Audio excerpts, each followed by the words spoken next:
and Steve Jones, who both for so long were two of the UK's representatives in the Red Bull Air Race World Series.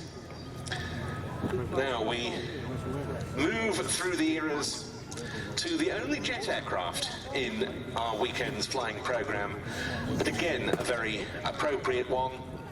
And one of our international contributions for an organisation that's done a huge amount to support the British airshow circuit in the last few years, coming from overseas with a British-built classic jet. That organisation is the Norwegian Air Force Historical Squadron. The sound you can hear is the absolutely marvellous whistle of the de Havilland Goblin turbojet engine and the aircraft it powers, the de Havilland Vampire FB6.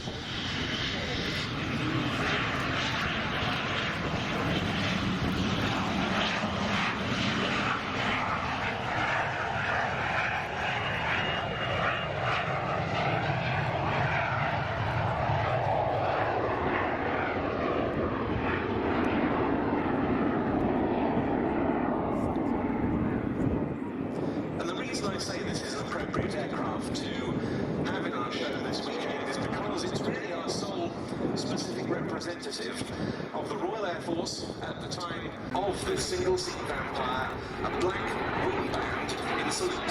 Here it is.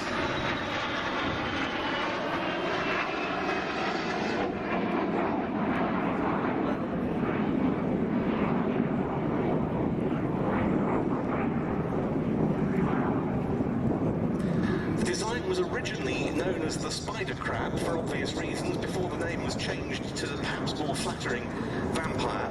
The reason for that twin boom layout is interesting. We're talking the very early days of jet engine technology here, and the idea was to make the jet pipe on the engine shorter and minimise the loss of thrust that would have been the case with a longer jet pipe from the sea.